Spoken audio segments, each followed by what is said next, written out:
Hello everyone, welcome to my YouTube channel. Um, in this series, I will cover various network and cybersecurity topics, and I will definitely try to keep these as easy as possible for all of you to understand, right? So today we will discuss about public key infrastructure, various aspects of it, why do we use it, and other stuff, right? So basically, let's start with the basic, like what is PKI, right? And why do we have this uh, in today's world, right? So PKI basically serves two major purpose, that is confidentiality and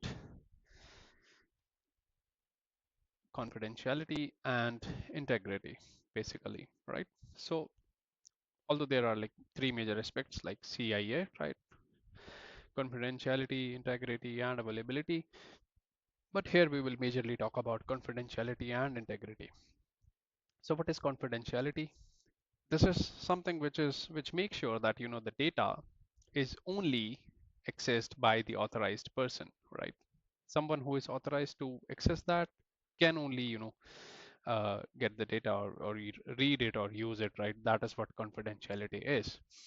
Integrity, on the other hand, makes sure that the data remains same, right? It is not tempered. It is same as it is from sender to receiver, or in other scenarios it should not change. Basically, that is what integrity is, right?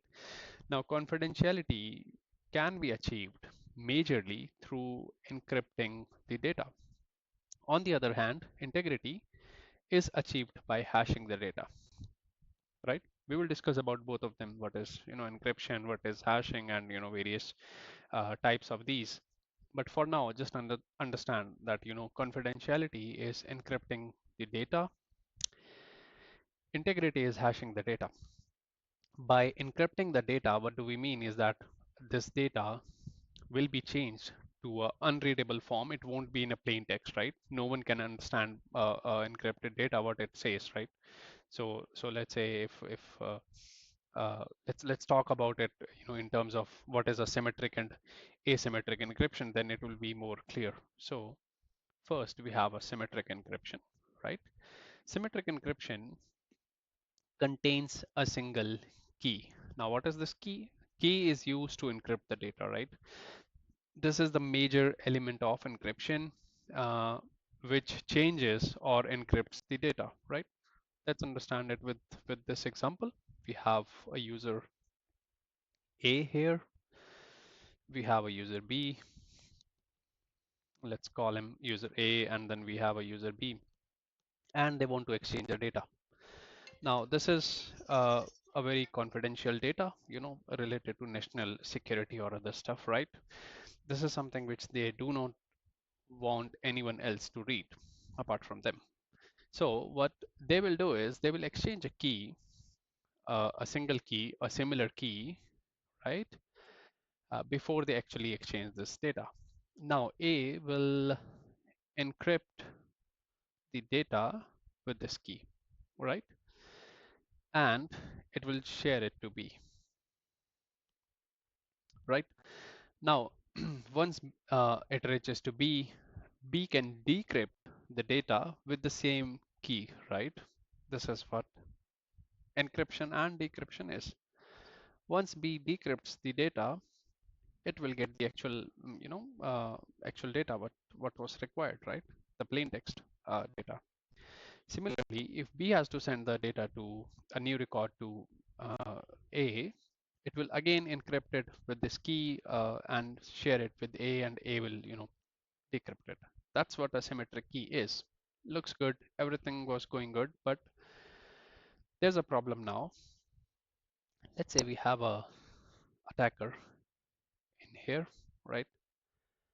A very angry attacker, right?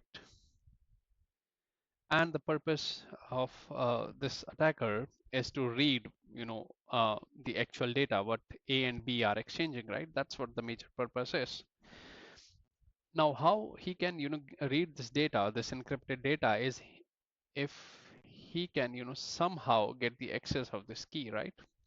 then only he can decrypt the data, right? So let's say by social engineering or whatever method, this angry attacker gets the access of this key.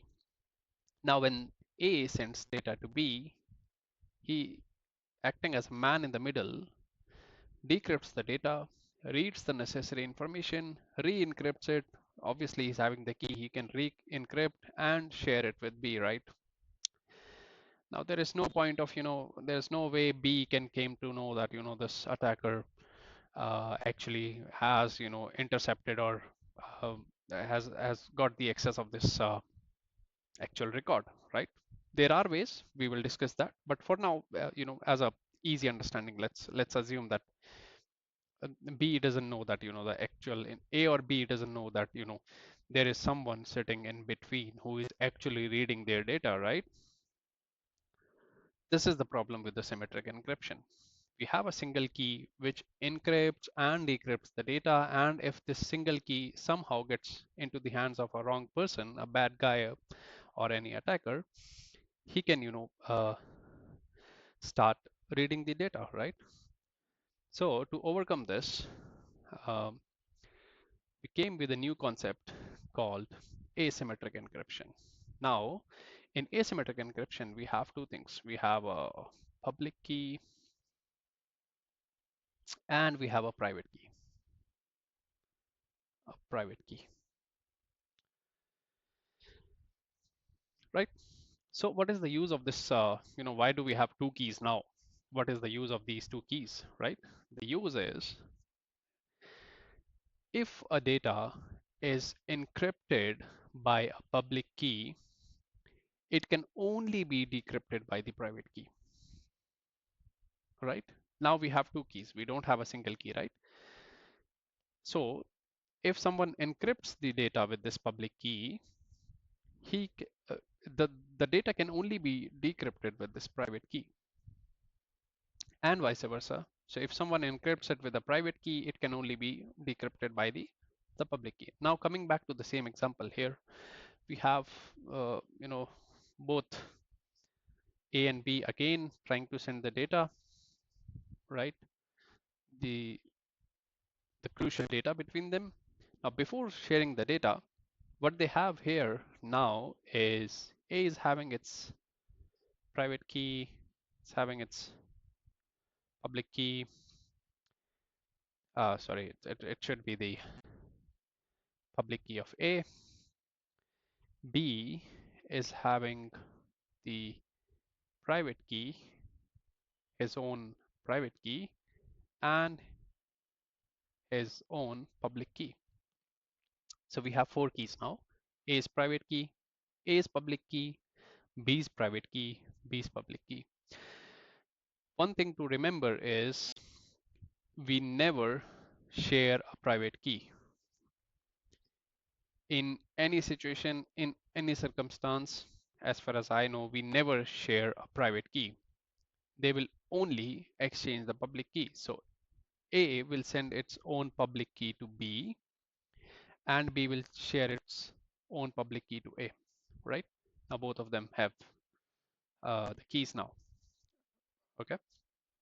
Now, when A has to send the data to B, he will encrypt the data with the public key of B, right? After encrypting the data, he will share it to B, right? Now, once B receives the data, he can decrypt it with his own private key, as I explained above, right? Once a data is encrypted by a public key, it can be decrypted by the private key associated with it, right? Now B can decrypt the data. Now, what if B has to send the data to A? In this case, with which key do you think it should encrypt it? You're right. It should encrypt the data with the public key of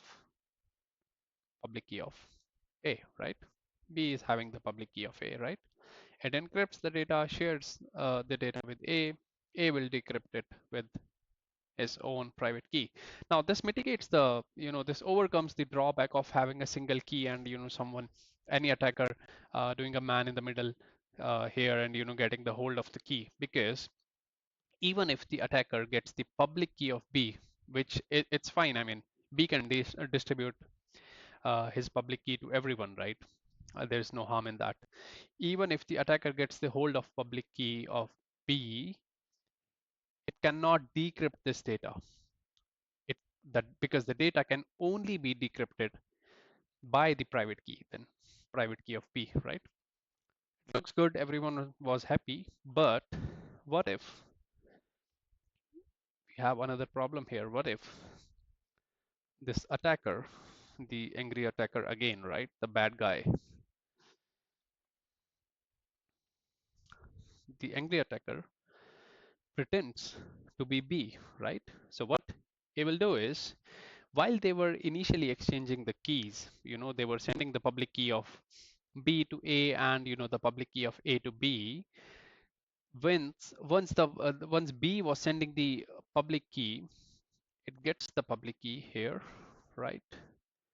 And instead of B's public key, he will share his own public key. Let's call it as a public key of attacker. Let's say his name is K, Mr. K. So instead of sharing the B's public key, now A is having the public key of Mr. K, right? So now A will encrypt this document with the public key of K, right? So once A sends this document to B, or maybe that's what he's assuming, right? That he's sending the document to B, but actually he's sending it to K, right? K will decrypt it with its own private key, read the document, and share it to B because encrypt and share it to B.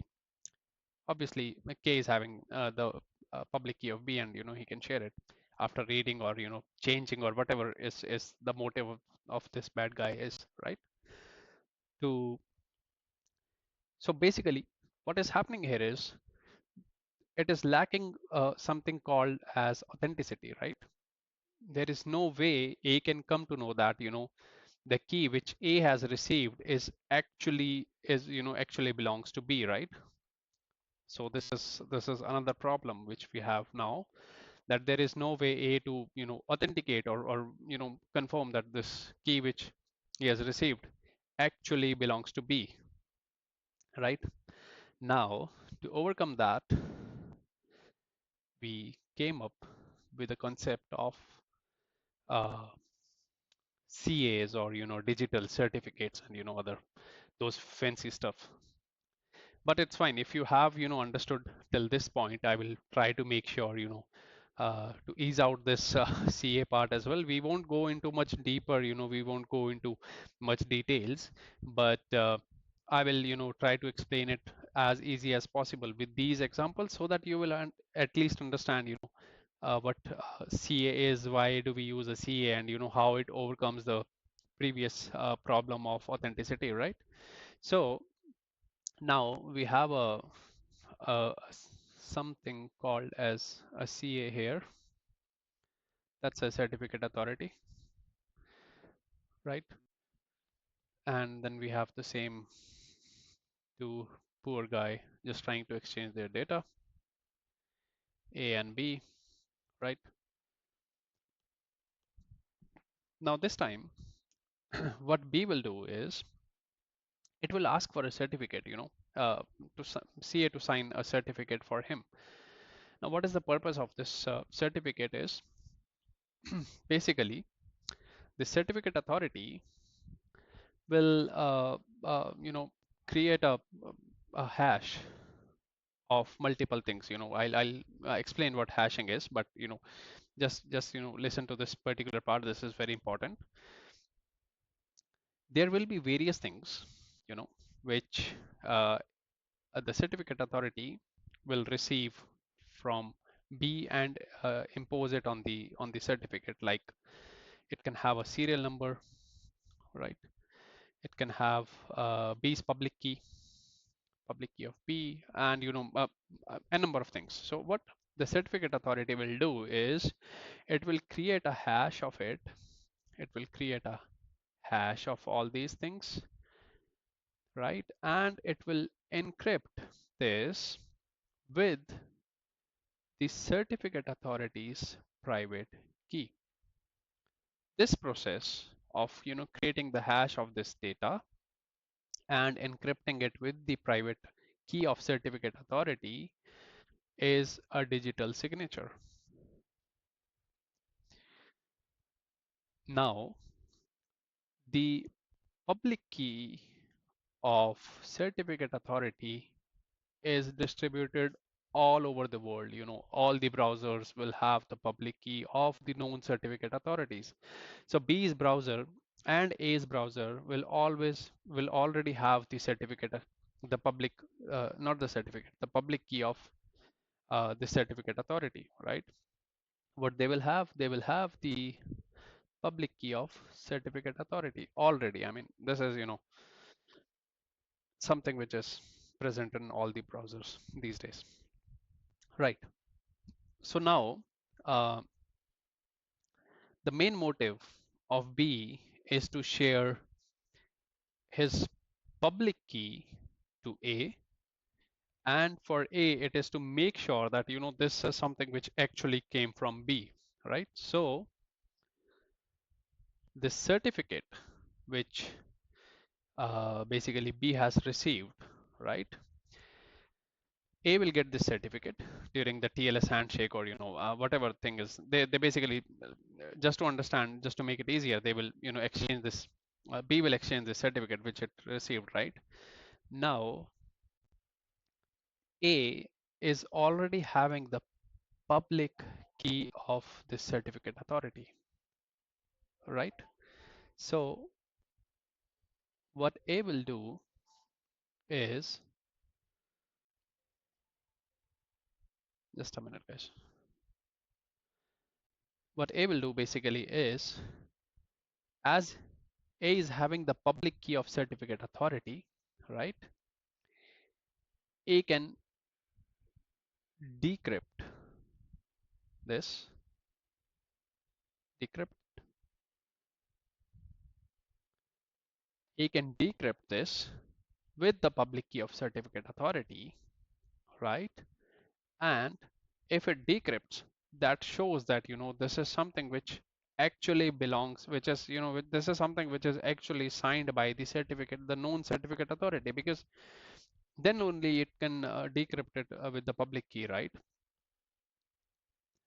Now this at least serves one purpose for now, that this certificate is actually signed by a trusted CA. Because see, if it was signed by any attacker, how can this be decrypted by the public key present in the browser, right?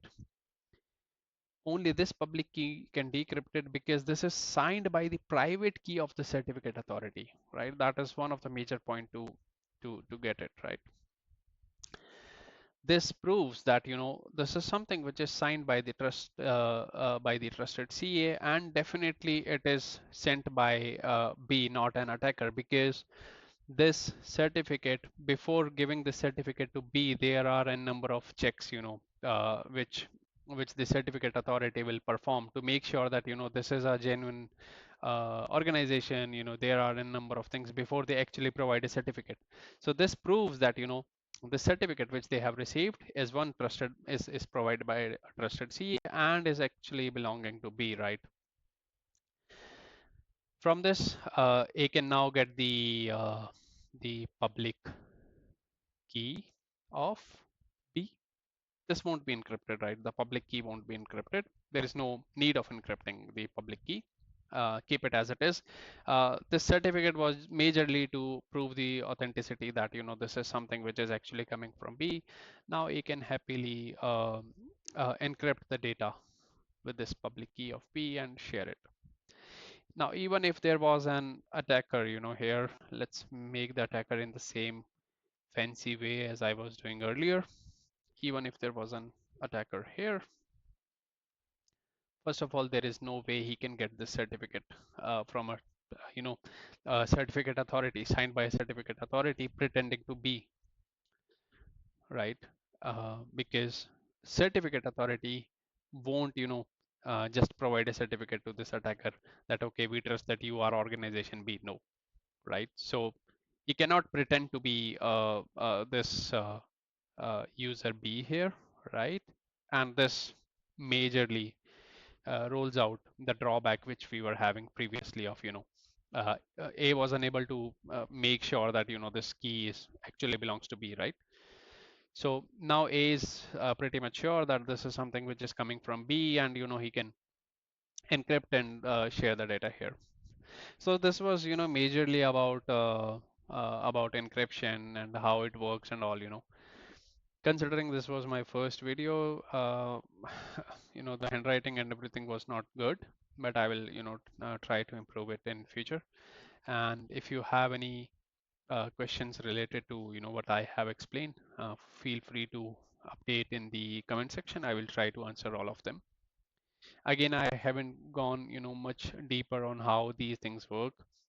For now, I will be explaining the overview of why we need these things, and basically how these things works, right? So yeah, that's it in today's video. I will try to upload more of these, and I'm definitely looking for your feedback, right? So see you guys. Bye bye.